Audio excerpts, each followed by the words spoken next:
standing in my childhood driveway at 11 p.m., rain soaking through my jacket, I had no idea that knocking on my parents' door would trigger the most brutal psychological warfare I'd ever experienced. My suitcase felt heavier with each step, not because of clothes but because of the weight of what I was about to discover about the people who raised me. The porch light flickered on. Footsteps inside. The door creaked open, and there she was, my mother, the woman who used to check for monsters under my bed, now looking directly at me with eyes that held nothing. No anger. No disappointment. Just emptiness. Like I was a stranger asking for directions. She called over her shoulder to my father, "Honey, there's no one at the door," and started to close it. On me. Her own child. Standing there in the rain with nowhere else to go. But here's the thing about being erased by your own family, it doesn't just hurt. It awakens something dangerous. Something calculating. 'Cause when love turns to silence, silence can turn to something much, much worse. What happened next wasn't just about survival. It was about showing them exactly what they chose to throw away. And trust me, by the end of this story, they would remember my name. My name is Natalie Brooks, and for 26 years I'd been living in the shadow of their perfect son. You know the type, the golden child who could do no wrong while I was the afterthought, the one they'd compare everything to him. Growing up, family dinners were like watching a one-man show where Marcus was the star and I was the understudy nobody remembered to call. His baseball trophies dominated the living room shelves. My academic achievements got a polite nod and a spot in the junk drawer. When he brought girlfriends home, Mom would cook elaborate meals and Dad would share embarrassing childhood stories. When I brought friends over, they'd order pizza and disappear upstairs. Pattern was so consistent it became background noise. Marcus graduated summa cum laude, celebration party with extended family. I graduated with honors, a card with $20 inside. Marcus got engaged. Mom cried tears of joy and immediately started planning. I got my master's degree. They forgot to show up to the ceremony. But that rainy Thursday night, everything felt different. I'd finally done it. After years of struggling, of proving myself, of fighting for scraps of their attention, I had landed the marketing director position at Henderson & Associates. 6-figure salary, corner office, my own team. This was it. This was my moment to finally be seen. The entire drive from Atlanta to their house in Marietta, I practiced my announcement.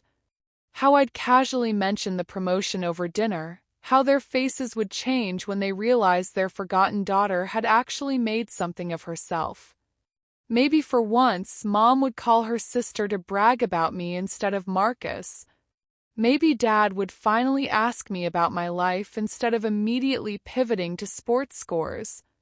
I'd even stopped at Target to buy a bottle of their favorite wine, the expensive kind they only brought out for special occasions.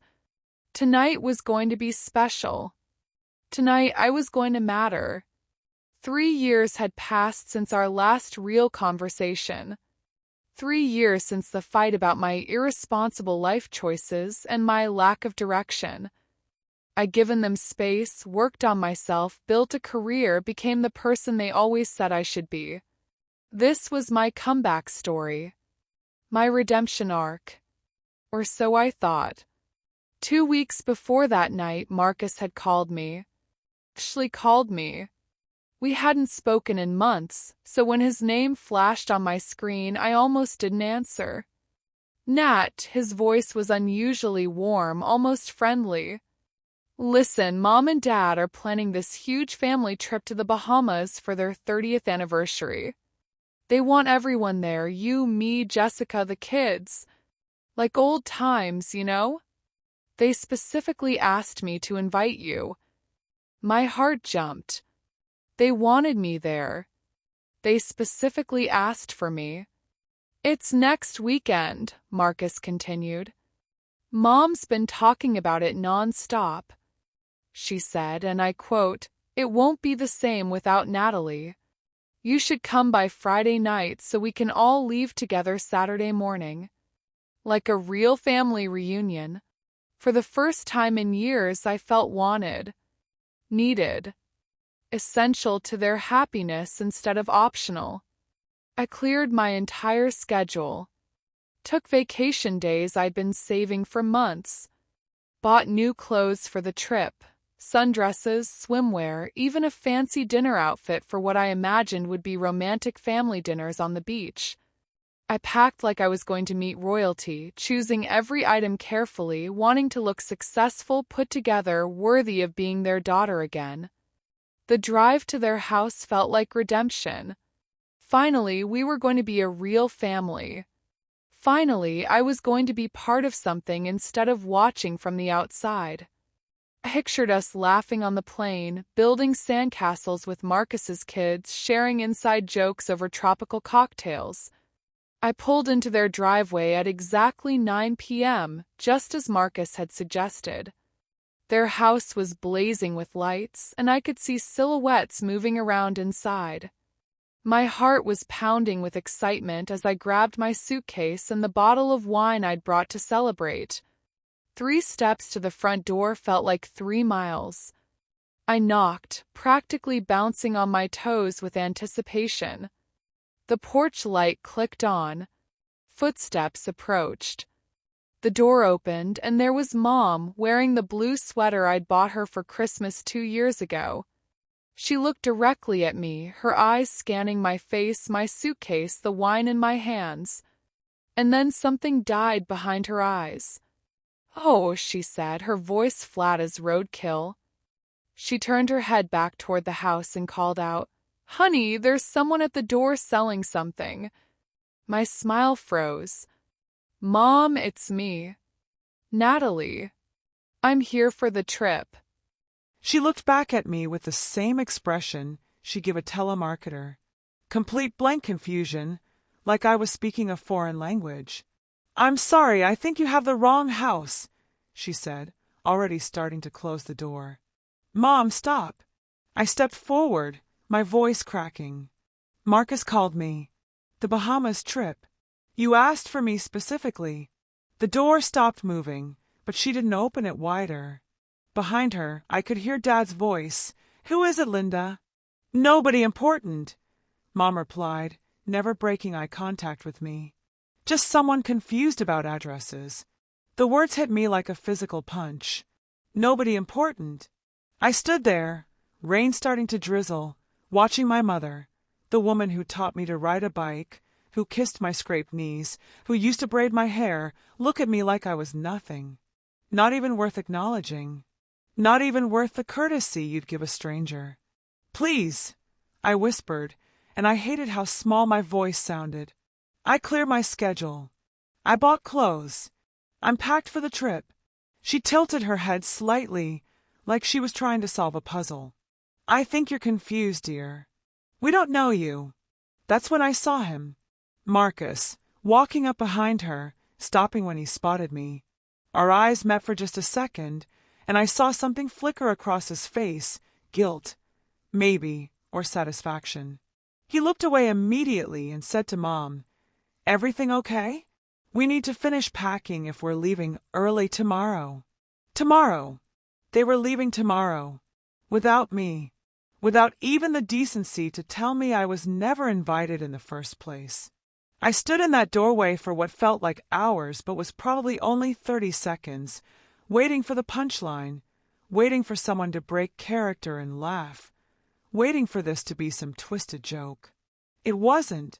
Mom gave me one final look, polite, distant, the kind you give to door-to-door salespeople, and said, "Have a nice evening," before closing the door with a soft, definitive click. I stood there in the growing rain, designer suitcase at my feet, expensive wine in my hands, wearing the dress I'd carefully chosen to make them proud of me. I could hear them inside, talking and laughing, continuing their evening like nothing had happened, like I had never existed. That's when I realized the truth that shattered everything I thought I knew about my family. This wasn't spontaneous cruelty.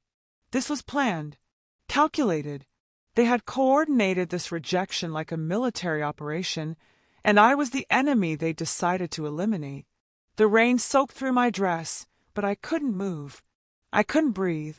I couldn't understand how the people who created me could erase me so completely, so effortlessly, with such casual precision. 26 years of being their daughter, and they deleted me like a spam email. I drove home that night in complete silence. No music, no phone calls, no crying, just the sound of rain on my windshield and the steady rhythm of my heart slowly hardening into something unrecognizable. For 26 years, I had begged for their attention, pleaded for their approval, fought for scraps of their love like a starving dog. But standing in that doorway, watching my own mother look through me like I was made of glass, something fundamental shifted inside me. I was done begging. I pulled into my apartment complex at 2 a.m., carried my unpacked suitcase upstairs, and made a decision that would change everything. I wasn't going to call them. I wasn't going to text Marcus demanding explanations. I wasn't going to show up at their door with tears and accusations. I was going to disappear. Not the way they wanted me to. Quietly, shamefully, like a problem that solved itself. I was going to disappear completely, strategically, in a way that would make them feel exactly what they had put me through. Monday morning came. My phone stayed silent. Tuesday passed without a single message. Wednesday brought nothing but the sound of my own thoughts getting clearer and clearer. I started journaling, something I hadn't done since high school. Page after page of everything I'd never said. Every moment I'd minimize myself to make room for their comfort.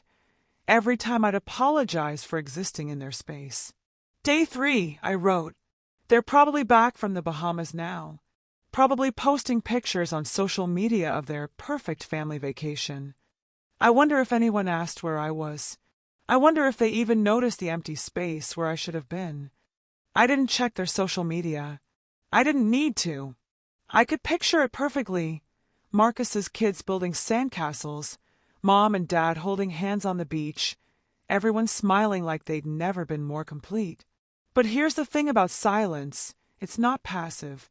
It's the loudest thing in the world when it comes from someone who used to make noise. By Thursday, my phone started buzzing. Not with calls or texts, but with notifications. Marcus had liked an old photo of mine from 6 months ago. Mom had viewed my LinkedIn profile. Dad had somehow found and followed my Instagram, something he'd never done in his life. I ignored them all. Day 5, I wrote. They're starting to notice.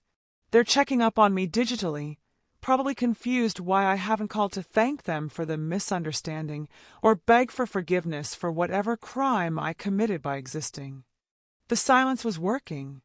I could feel it in the desperate little digital breadcrumbs they kept leaving, the late-night profile views, the random likes on photos from months ago, the way Marcus's wife Jessica suddenly started watching every single one of my Instagram stories.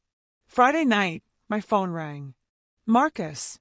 I watched it vibrate on my coffee table, his name flashing on the screen like a neon sign I had no intention of following. It went a voicemail. He didn't leave one. He called again an hour later. This time he left a message.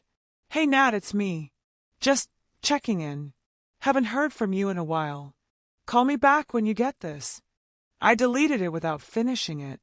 Saturday brought 3 more calls. 2 from Marcus, one from a number I didn't recognize but suspected was Mom calling from Dad's phone. I let them all go to voicemail. This time, Mom left a message. Natalie, it's your mother. We're wondering where you've been. Could you call us back, please? There seems to be some kind of confusion about last weekend. Confusion. Like my heart breaking in their driveway was just a simple misunderstanding that could be cleared up with a phone call. Day 7, I wrote that night. The more I say nothing, the louder the truth becomes. They can feel the empty space I used to fill with my desperation for their love. They're starting to realize that the daughter who always came running when they called isn't running anymore. They created the silence when they pretended I didn't exist. Now they get to live in it. I was learning something powerful about disappearing. When you do it right, people notice. When you stop chasing them, they start wondering why the chase has ended. When you stop begging for their attention, they finally start paying attention to your absence. The week of silence wasn't punishment. It was clarity. For the first time in my adult life, I wasn't performing for their approval or apologizing for disappointing them. I was just nothing. And somehow, nothing felt like everything. But this was only the beginning. Silence was just the first move in a game they didn't even know they were playing yet. Week 2 of silence brought something I hadn't expected: financial clarity. Sitting at my kitchen table with my laptop open, I started calculating exactly how much of my life I'd been funding. The automatic payments I'd set up over the years, the small favors that had become routine, the ways I tried to buy my way into their affection without even realizing it. Mom's car payment. I'd been covering it for 3 years after Dad's hours got cut, a temporary solution that became permanent when they never brought it up again. $467, automatically deducted from my account every month like a tax on being their daughter. Dad's subscription to that premium sports package he claimed he couldn't live without. $49.99 a month, because apparently loving football was more important than budgeting for it. The home security system I'd installed after their break-in scare 2 years ago. $85 monthly, because their safety mattered more to me than my own savings account. Marcus's kid's birthday and Christmas presents. I was always the aunt who went overboard, spending hundreds trying to buy love from children who barely knew my name because their parents never mentioned me unless they needed something. The family phone plan I'd added them to when they were struggling with bills. $120 a month to stay connected to people who pretended I didn't exist. In total, I'd been bleeding $800 a month trying to purchase a place in a family that had already voted me out. I canceled every single one. The car payment cancellation would hit first. Mom would get a notice in 3 days that the automatic payment had failed. Then Dad would lose his precious football channels. The security system would shut off with a polite but firm notice about insufficient funds. Their phones would start getting restricted when the family plan payment bounced. But I wasn't done. I opened my laptop and started researching trips to the Bahamas. The same resort they just returned from, the same presidential suite Marcus had posted pictures of on Instagram. I booked 5 days, upgraded everything, and made sure to schedule it for the weekend of Dad's birthday. The birthday I'd never missed, the one where I always organized the family dinner and paid for the entire celebration. While I was booking, my phone buzzed with a text from Marcus's wife, Jessica. "Hey, Nat. Haven't seen you around lately. Are you okay? The kids keep asking where Aunt Natalie is." The kids keep asking. Right. The same kids who'd never hugged me back, who'd never thanked me for gifts, who'd been taught to see me as the eccentric aunt who tried too hard. Now suddenly they were asking where I was. I didn't reply. 2 days later, the calls started coming in rapid succession. First, Mom. "Natalie, there seems to be an issue with my car payment. The bank says it was declined. Could you call me back? There must be some kind of error." An error. Like 3 years of me covering their expenses was just a clerical mistake that needed fixing. Then Dad. "Natalie, your old man here. My TV channels got cut off today, right in the middle of the game. Can you check on that when you get a chance? Thanks, kiddo." Kiddo. Now I was kiddo.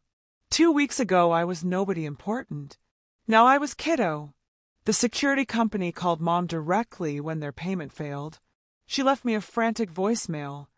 "Natalie, I don't understand what's happening.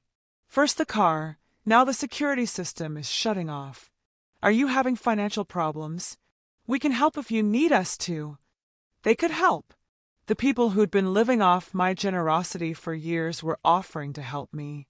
Marcus called that evening, his voice tighter than before. "Nat, Mom's freaking out about all these payment issues. She thinks you're having some kind of breakdown.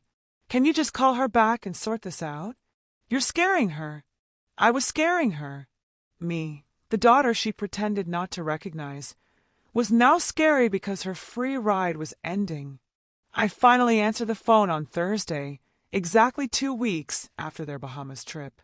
Hello, Marcus. Jesus. Nat, where have you been? Mom's been worried sick. All your payments are getting declined, and nobody can reach you. What's going on? Nothing's going on, I said, my voice steady as granite. I'm just not paying for things anymore. Silence on his end. What do you mean you're not paying for things? I mean I'm not Mom's car payment anymore. I'm not Dad's entertainment budget. I'm not your children's Christmas fund. I'm not the family ATM. Natalie, come on, don't be dramatic. If you're having money problems, I'm not having money problems, Marcus. I'm having family problems. Specifically, problems with a family that pretends I don't exist until they need my credit card number. Another pause. Longer this time. Look, about that night you came by, there was some confusion. No confusion, I interrupted. Mom looked me in the eye and told Dad there was nobody at the door. You stood behind her and watched it happen. There was no confusion. There was a choice. You all chose to erase me, so I'm returning the favor. Natalie, you're being ridiculous. It wasn't personal. It was completely personal, Marcus. And now my response is completely personal, too. I'm going to the Bahamas next weekend. Same resort you went to. Presidential suite. Dad's birthday weekend. I'll make sure to post lots of pictures of my perfect solo vacation. The silence stretched, so long I thought the call had dropped. You can't just... Nat, Dad's birthday dinner is that weekend. You always organize it. Not anymore. You'll figure something out. You're the golden child, remember? I'm sure you can handle planning a birthday party without the daughter who doesn't exist. This is insane. You're acting like a child. No, Marcus. A child begs and cries and fights for attention. I'm acting like an adult who finally learned her worth. And apparently, I was worth $800 a month to this family. Funny how your memories improve when the money stops flowing. I hung up before he could respond. The next morning, my phone exploded with messages. Mom, Dad, Marcus, even Jessica, all suddenly desperate to reach the daughter who'd been invisible to them 3 weeks earlier. But I was already at the airport, boarding a plane to the same paradise they'd excluded me from, carrying only what I needed and leaving behind 26 years of begging for crumbs from people who saw me as nothing more than a convenient bank account. For the first time in my life, the Bahamas were everything they'd promised to be. Crystal blue water, endless sunshine, room service that didn't come with guilt trips. I posted one picture, just one, of my feet propped up on the balcony railing of the presidential suite, ocean stretching endlessly in front of me. The caption read, "Sometimes the best family vacations are the ones you take alone." I didn't tag anyone. I didn't need to. Within an hour, it had 12 likes from extended family members and 3 comments asking where I was. By evening, my phone was buzzing nonstop with calls I continued to ignore. When I returned home Sunday night, tanned and genuinely relaxed for the first time in years, I found 17 missed calls and a voicemail box that was completely full. I deleted them all without listening. Monday morning brought something different. A knock at my door. I looked through the peephole and saw Mom standing on my doorstep, holding a bakery box and wearing the expression of someone who'd been forced to eat humble pie and found it surprisingly bitter. I opened the door but didn't invite her in. "Natalie," she said, and her voice was smaller than I'd ever heard it. "Can we talk? We're talking now." She shifted the bakery box from one hand to the other. "I brought your favorite. Those lemon bars from Rosemary's Bakery. I looked at the box but didn't take it. Those are Marcus's favorites, Mom. I'm allergic to lemon." Her face crumpled slightly. "Oh, I thought. You thought wrong. About a lot of things, apparently. She stood there for a long moment, the weight of 26 years of not really knowing me settling between us like fog. Natalie, there's been a misunderstanding. Stop. My voice was calm, controlled, nothing like the desperate daughter who used to beg for her attention. There was no misunderstanding. You looked at me and told Dad nobody was at the door. Marcus watched it happen. You planned a family vacation and specifically excluded me, then had Marcus lie to get me out of the way while you enjoyed your perfect family time. It wasn't like that. It was exactly like that. And now you're here because your car got repossessed yesterday, isn't it? The color drained from her face. How did you? Because I know you, Mom. You're not here because you missed me. You're here because the bank called about the missed payments, and you realize your safety net is gone. She tried to straighten up, to find some dignity in the situation. We raised you better than this, Natalie. Family doesn't abandon family over money. I almost laughed. Almost. You're right. Family doesn't abandon family. But what you did to me that night wasn't about family. It was about erasing someone who'd become inconvenient to your perfect narrative. And what I'm doing now isn't about money. It's about self-respect. We want you back, she said, and for the first time, there were tears in her eyes. We miss you. No, Mom. You miss my bank account. You miss having someone to call when things go wrong. You miss having a backup plan that never asked questions or demanded equal treatment. She opened her mouth to argue, but I kept talking. Do you know what I realized while I was sitting on that beach? I spent 26 years trying to earn something you were never willing to give. I paid for the privilege of being tolerated, and even that wasn't enough to get me a seat at your table. Natalie, please. I'm not angry anymore, I said, and I meant it. Anger is what I felt when you closed that door on me. This is something else. This is clarity. What do you want from us? She asked, and I could hear the desperation creeping in. I want you to understand that the daughter who used to chase your approval is gone. I want you to know that I'm not your emergency fund anymore. I'm not your guilt-driven gift giver, and I'm not your backup family member who shows up when it's convenient for you. She was crying now, mascara running down her cheeks in thin black streams. I want you to remember this feeling, I continued, this feeling of needing someone who doesn't need you back. This feeling of realizing you threw away something valuable because you thought it would always be there waiting for you. We can fix this, she whispered. We can be a real family.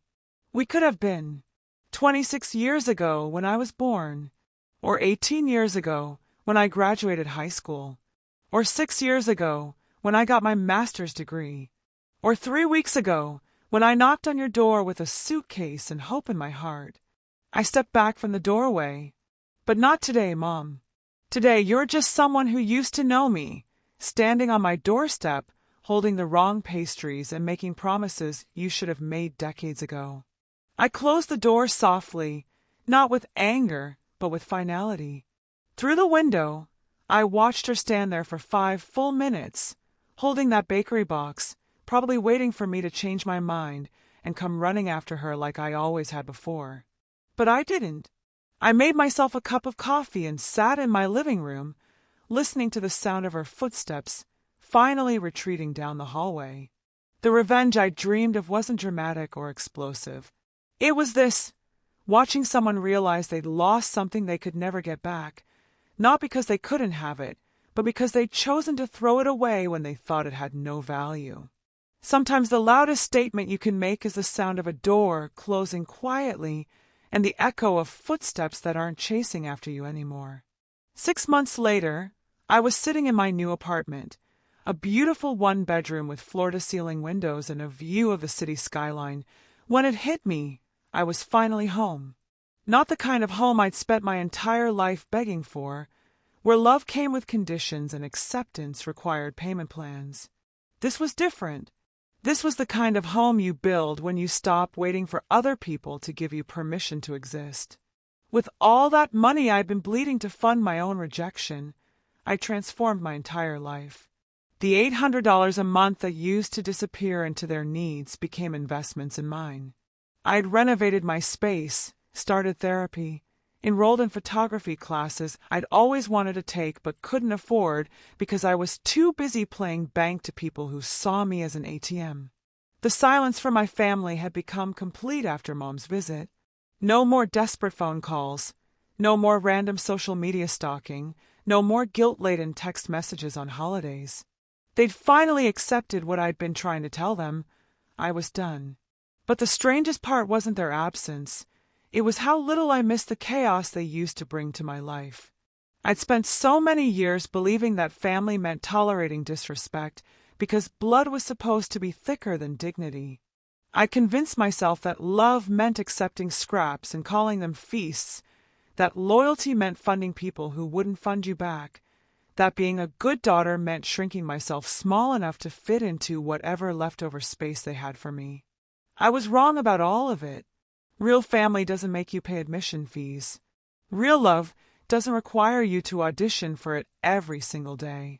Real respect isn't something you have to earn through financial transactions and emotional gymnastics. The family I'd been mourning, the one I thought I'd lost when I walked away, had never actually existed. It was a fantasy I'd been funding, a performance I'd been bankrolling, a dream I'd been subsidizing with my own self-worth. Walking away wasn't me losing my family. Walking away was how I finally came home to myself. I started building real relationships after that. Friendships with people who remembered my birthday without needing to check Facebook. Colleagues who valued my ideas without needing to see my bank balance first. A chosen family that saw me as essential, not optional. The photography classes led to weekend workshops, which led to freelance work, which led to a side business that made me happier than my corporate job ever had. Turns out when you're not pouring all your creative energy into managing other people's emotions, you have space to discover who you actually are. I learned that being the outsider, the one they could do without, had actually given me something precious: freedom. Freedom from their expectations, their limitations, their small vision of who I was allowed to become. While they were trapped in the same dynamics that had suffocated me for decades, I was building a life so beautiful that their approval would have been a downgrade. The last time I heard anything about them was through my cousin Sarah at a wedding 6 months after Mom's doorstep visit. She mentioned, almost casually, that my parents had been asking about me. "They seem really different," she said. "Smaller somehow. Like they're missing something they can't quite name." I nodded politely but didn't ask for details. Their story wasn't my story anymore. That night, I wrote in my journal for what I decided would be the last time about them. Day 184. I used to think revenge meant making them hurt the way they hurt me. But real revenge is building a life so fulfilling that their absence feels like relief instead of loss. Real revenge is becoming someone so genuinely happy that their approval would feel like settling. They wanted me to disappear, and I did, but not the way they expected. I didn't disappear into shame or desperation or endless attempts to win them back. I disappeared into a version of myself they never got the privilege of meeting. The daughter who used to stand in their driveway begging to matter is gone. In her place is a woman who knows her worth, who builds her own tables instead of begging for seats at theirs, who understands that the best revenge against people who treat you as disposable is becoming absolutely indispensable to yourself. I closed the journal and put it away. Some chapters end not with resolution, but with evolution. Not with forgiveness, but with freedom. Not with them finally seeing my worth, but with me finally seeing it myself. The girl who knocked on their door that rainy night, suitcase in hand and hope in her heart, was looking for a family. The woman who walked away found something better. She found herself. And sometimes, that's not just enough, it's everything. So there you have it. Natalie Brooks, a woman who discovered that sometimes the most powerful thing you can do isn't to fight back, but to simply stop fighting for people who never fought for you. Her silence wasn't weakness. It was the loudest revenge of all. While they expected tears and begging and desperate attempts to win back their love, she gave them something far more devastating: indifference from someone who finally understood her own worth. But here's where it gets interesting, and where I want to hear from you. Was Natalie right to cut ties completely? When family treats you as disposable, do you owe them loyalty simply because you share DNA? Or do boundaries matter more than bloodlines? Some of you might be thinking she should have fought harder, confronted them directly, demanded explanations and apologies. Others might believe that walking away was the only move that preserved her dignity and sanity. The truth is, there's no perfect playbook for dealing with toxic family dynamics. Every situation is different, every heart breaks in its own way, and everyone deserves to choose healing over hurt, even when that choice looks like giving up to people who don't understand the weight you've been carrying. What would you have done in Natalie's place? Would you have stayed silent and let your absence speak volumes, or would you have confronted them head-on, demanding the respect you deserved? Would you have cut the financial support immediately, or would you have given them one last chance to make things right? And here's the bigger question. Do you think Natalie's story ends here, or is this just the beginning of something even more powerful? Drop your thoughts in the comments below. Tell me about your own experiences with family boundaries, toxic dynamics, or moments when you had to choose between keeping the peace and keeping your self-respect. Your stories matter, and they might help someone else who's standing in their own version of that rainy driveway, wondering if they're worth more than the scraps they've been accepting. If this story resonated with you, hit that subscribe button and turn on notifications, because we're just getting started. Next week, I'll be sharing another revenge story that proves sometimes the best way to win is to stop playing games with people who never intended to play fair. Until then, remember, your worth isn't determined by how other people treat you. It's determined by how you treat yourself when no one else is watching. See you in the next one.